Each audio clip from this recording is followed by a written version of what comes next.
natambua kwamba vijana wengi waliokamatwa na kushtakiwa kwa makosa ya uhaini hawakujua wanachokifanya. Nikiwa mama na mlezi wa taifa hili, ninavyoelekeza vyombo vya sheria na hasa ofisi ya mkurugenzi wa mashtaka kuangalia kiwango cha makosa yaliyofanywa na vijana wetu. Kwa wale ambao wanaonekana walifuata mkumbo na hawakudhamiria kufanya uhalifu, wawafutie makosa yao.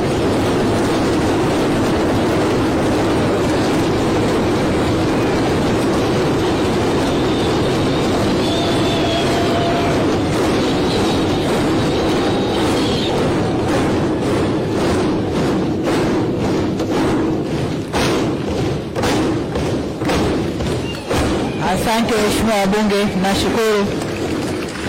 Waheshimiwa wabunge, ukiangalia klipu zile za maandamano, unaona kabisa kuna vijana ambao waliingia kwa kufata mkumbo, wanaimba kwa kufata ushabiki, hawakuwa wanajua wanalolifanya.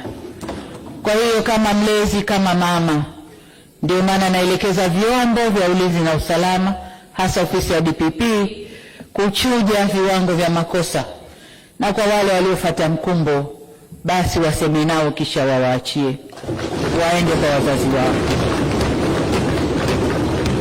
Natoa msamaha huo kwa sababu hata maneno ya Mwenyezi Mungu katika kitabu cha Luka sura 23 mstari wa 34 yanasema, na hapa nanukuu, Yesu akasema, Baba uwasamehe kwa kuwa hawajui watendalo.